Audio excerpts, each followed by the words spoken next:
Hey guys, this is Rich from Bacon Ice Cream Productions. The stuff you're about to see is part of our ongoing coverage of DexCon 13 happening right now at the Morristown Hyatt in Morristown, New Jersey. So check it out and enjoy.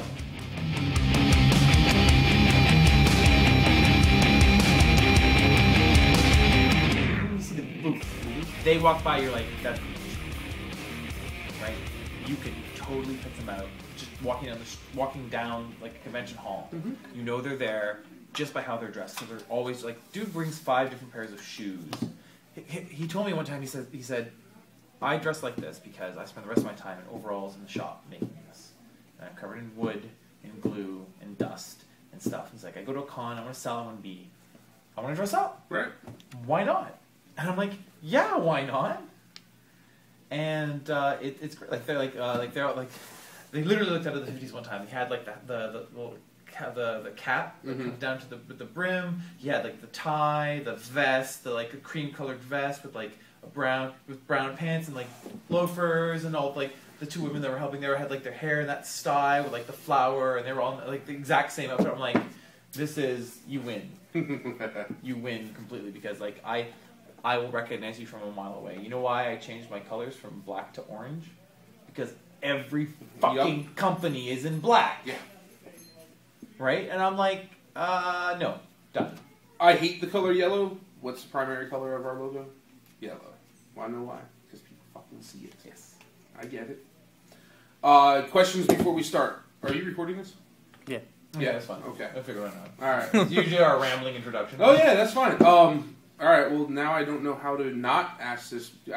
Was there anything I'm not allowed to talk about out of things we've spoken about this weekend? Like, plans after Geisha? No.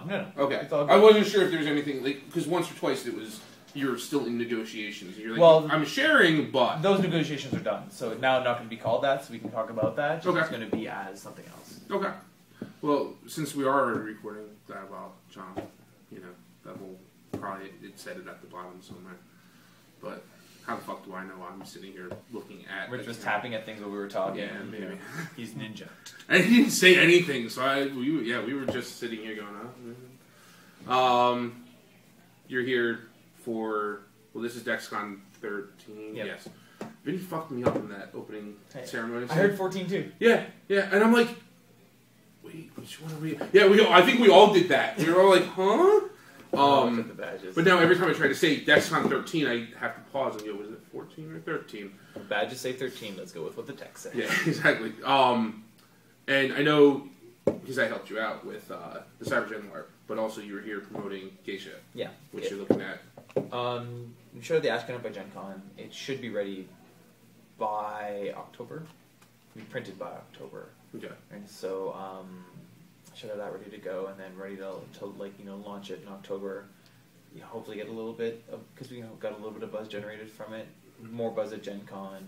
Have it out for October, or even September. Mm-hmm. Look, it's available September. We'll take pre-orders and away we go. Indie RPG? Totally an indie RPG. Through IPR. Yeah, IPR. I was like, nope, I fucked that up. I don't remember it. Indie Press Revolution. Yes. One more word you're missing. Cool. How many sessions did you end up having? 4. 3 of them went off-ish. 2 of them went off, like, gold, and the one that went off, only one person showed up, so we made characters, so they got a feel for it, they really liked it, and it was really, really good, so it's been a lot of positive feedback. It survived, the joke is it survives DexCon, and it's good to go. Okay. There's nothing in the rules that made me want to go, we're not going to do this. So yeah, I think we're good to go for the layout and the printing and all that fun stuff. All right. Now, we were talking last night at like midnight or so.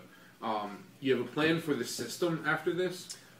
Yeah, that's going to be down the road. But the next thing we're actually going to do is going to be we're doing a fantasy game. We're breaking rule number 1 of role-playing games: don't write a fantasy game. But we're writing a fantasy game called an Go West. I feel the need to say the exclamation mark colon because I think it's funny to have those 2 punctuation marks next to each other. But I'm a geek like that. And it uses, going back to Geisha, going to that point, is that we're making the system open source. It's going to be Creative Commons attribution share alike, so you can make derivatives of it. You can use it to sell a game that you want to make. You just have to make it available to other people to both use the changes you've made and to sell it once they're done. The new system we're doing is the fantasy system is critical exclamation mark. The reason for that is that when you score critical in the game by getting the target number, you get one really good thing and one really bad thing, because it's actually a funny fantasy world. And by a funny fantasy world, I don't mean the schlocky, slapsticky, kind of goofy wink and a nudge, ho ho ho, we're being funny now kind of fantasy world. It's a fantasy world where there's serious situations that are made funny by the fact that it's kind of ridiculous, the reasoning why it's happening, but everyone in the world takes it seriously. Mm-hmm. Absolutely deadly serious in the world, because that's the way they've done it. Right.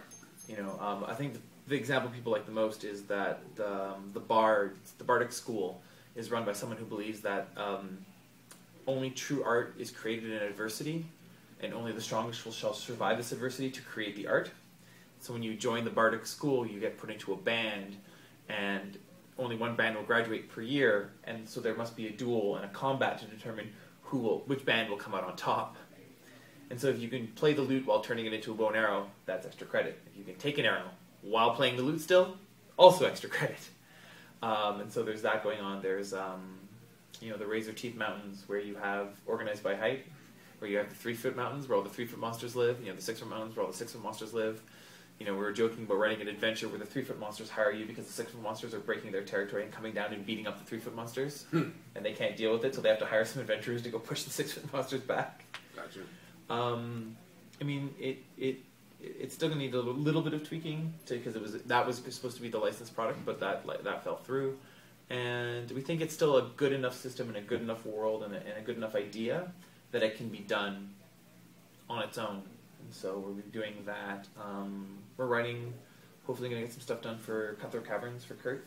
We're going to be doing that.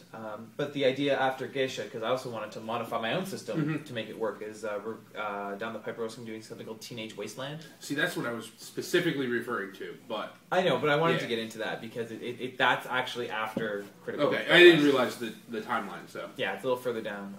It's after Critical Go West, but Teenage Wasteland, where you play using the Geisha system, where you're playing teenagers in a post-apocalyptic or cyberpunk setting, and you end up trying to fight against the corporations that are constantly getting more power to keep you down. He has no experience with this at all. None whatsoever. And the Cybergen stuff is upcoming. We're gonna renegotiating the contract soon, so we're gonna see how that goes, and that'll determine really what direction we're gonna be going in.